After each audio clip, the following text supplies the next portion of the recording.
Hello! Andito ako muli para sa ikatlong part ng ating shell series, ang katuloy ng advanced shell usage. Sige! Let's dive further into quoting sa loob ng shell.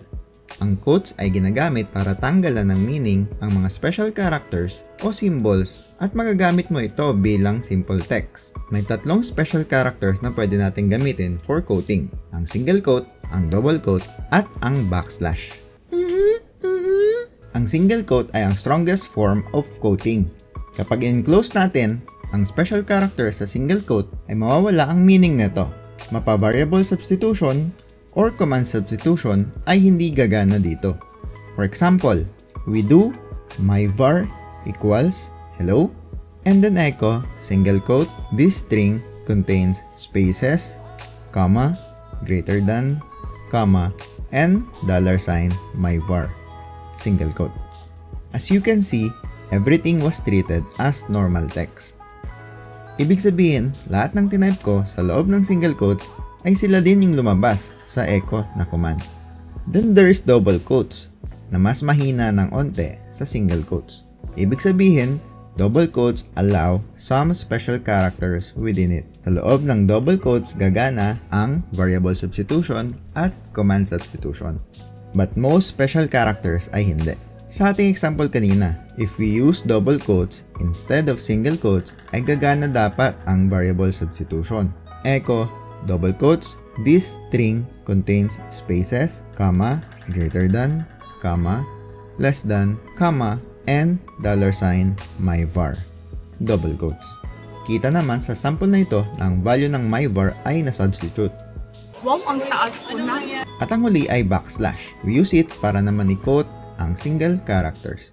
Pang-isahan lang ito at nilalagay natin to before the special character. And then mawawalan na ito ng meaning. Sa example natin before, we will do echo this backslash space string backslash space contains backslash space spaces backslash comma backslash space backslash greater than backslash comma backslash space backslash less than backslash comma backslash space and backslash space backslash $sign my var. Okay, tanyo ang haba since pang isang character nga lang ang backslash. Okay, quoting. Okay. Bago natin i-discuss ang expansion characters, which is mahaba din, i-discuss muna natin ang iba pang special characters. Una ang hash symbol or tinatawag din nitong pound symbol. Ang character na ito ay ginagamit para mag-indicate na isang comment ang sinusulat after ng character na ito. Kapag nakita ito ng shell sa isang executable file, such as scripts, ay ititreat na ito ng shell na comment lines at sila ay i-ignore. Ginagamit ang comment lines para nga ikaw ay mag-add ng comment para sa sino mang mag-open ng file na yon. Kung ikaw ay gagawa ng sarili mong script, ay ugaliin mong maglagay ng mga comments para alam naman ng mga gagamit or magbubukas ng file na ito kung paano sila gamitin or paano sila i-fix or paano sila i-develop pa further. Tama! Dapat lahat ng comment ay makabuluhan! Eto pa, ang backslash character natin kanina ay may isa pang purpose. Aside from quoting, pwede mo itong gamitin para i-break down ang isang long command into shorter, multiple lines para mas maging readable ang format nito. Since technically, ang backslash ay nagka-cancel ng special character, in this case, kinakancel nito ang enter sa keyboard or yung tinatawag nating carriage return. Example, isipin mo na lang isang mahabang command tong tinatype natin na hindi nakasya sa ating monitor. ls space backslash enter dash s space backslash enter dash l space backslash enter downloads folder. So kung tutuusin, isa lang itong ls dash s dash l downloads. Pero binreakdown natin sila into multiple lines para mas madaling mabasa. Yang ls na yan, pwede mo naman one line lang yan eh. Eh di sorry, wala ko ibang example eh. Basta napakita ko sa'yo ang purpose ng backslash na pwede mo siyang i-enter ng i-enter. Kulit mo ha. Okay, let's discuss the shell's ability sa pag-expand ng characters. Ito ay ginagawa ng shell sa command line before I-execute ang isang command. Ang expansion ay basically pag-transform ng mga words, phrases, symbols into other words. May several types of expansion. There is the brace expansion, meron ding tilde, variable, command substitution, arithmetic, at file name expansion or globbing. At karamihan dito ay na-discuss na natin actually from previous lectures. But we do not know yet na expansion pala ang tawag dito. Madami no? Kaya umpisa na agad natin with brace expansion. Ang braces na character ang gagamitin natin para dito. Braces allows us to generate multiple similar strings based sa isang pattern. Very useful ito para gamitin natin as templates. Neto, tingnan nyo. For example, I want to create multiple folders using year, date, and quarters of the year from 2022 to 2025 as format. Instead na gawin ko each folder one by one, I can use braces to create a pattern.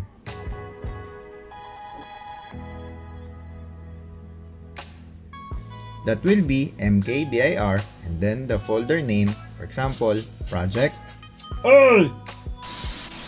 That will be mkdir and then the folder name, for example, project underscore open curly brace 2022 period 2025 close curly brace underscore q open curly brace 1, 2, 3, 4 close curly brace. Yung double period within the brace indicates sequential range. Pwede mo itong gamitin both for letters and numbers at pwede itong increasing at pwede ring decreasing range. Ibig sabihin, automatic na mag-increase from 2022 to 2025. Ayan, look at the output. Marami akong na-create na folders using one mkdir command and using the template provided by the curly braces.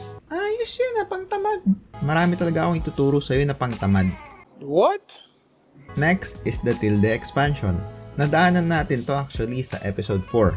Again, tilde is a shortcut for your home directory. During command execution, it expands into the value of your home directory. Ganun lang kasimple. Isa itong special character na ang purpose ay expansion. I can do ls tilde to see the contents of my home directory. O kaya naman ay ls bob para makita ang contents ng home directory ni Bob. That is kung meron akong appropriate permissions. Yung tilde pala, expansion pala yun. Then we have variable substitution and command substitution. These two ay na-discuss na rin natin sa ating part 1. For both, we use the $sign to do the expansion at palabasin ang actual value ng isang variable or isang command result para magamit natin sila as shortcut or mas maging dynamic ang ating command. For example, echo $myvar or echo $, open parenthesis, ls, close parenthesis. Expansion pala tawag dyan. Expansion. Natututo ka rin pala. Ayos At meron din tayong arithmetic expansion, in which ginagamit natin ang $sign and open and close parenthesis. Sa loob nito ay pwede tayong maglagay ng arithmetic expressions at ipiperform na ito at magpapakita na sa atin ng result agad-agad. For example, echo, the result is $sign, open parenthesis, 2 plus 3 plus 5, close parenthesis. Ayun 10. Ang galing! And last but not the least is file expansion o globbing. If you work with a lot of files, sure akong matutuwa ka sa feature na ito. Ginagamit ito for pattern matching kung ikaw ay naghahanap ng mga files. Maraming special characters ang pwede mong gamitin when globbing. The most prominent ay ang asterisk, which matches any sequence of 0 or more characters. Para mas madali mong magets, i-example na agad natin. ls asterisk.txt. Ang ibig sabihin nito ay ililist ko lahat ng files na may .txt sa dulo. Pwedeng a.txt, file1.txt, or kahit .txt lang mismo.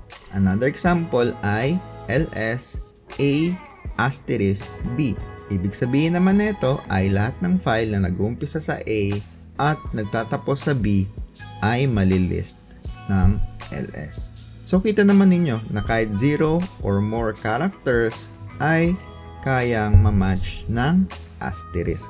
Aside from asterisk, ay meron tayong question mark. Kung tutusin, para itong asterisk. Pero, ang namamatch lang nito ay isang character. Kung sa asterisk ay 0 or more, sa question mark ay exactly 1 character lamang. Example, ls a question mark b.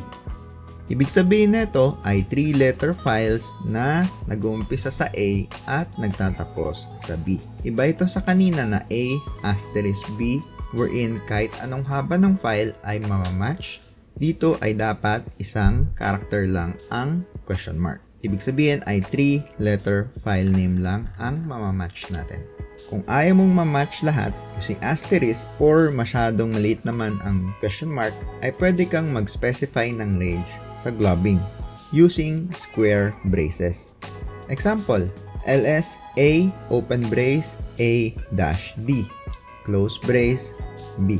Ang ibig sabihin nito ay 3-letter file name na ang umpisa ay a at ang dulo ay b at ang gitna nito ay from a to d lamang. So, ang file na A, E, B ay hindi napapasok sa pattern na ito. Pwede kang magkaroon ng range ng letters or numbers sa loob ng brace. Pwede din na specify mo ang characters na gusto mo.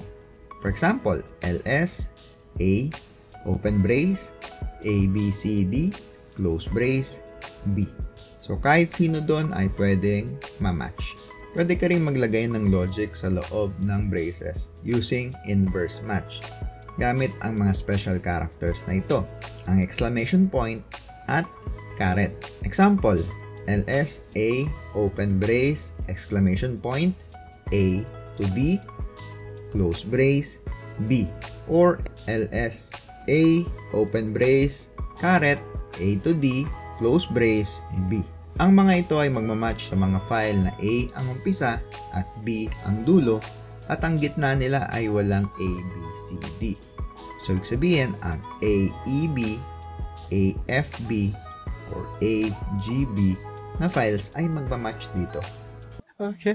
Another thing to consider is with all else in Linux, globbing is also sensitive. Ang asterisk.txt will not match asterisk.txt.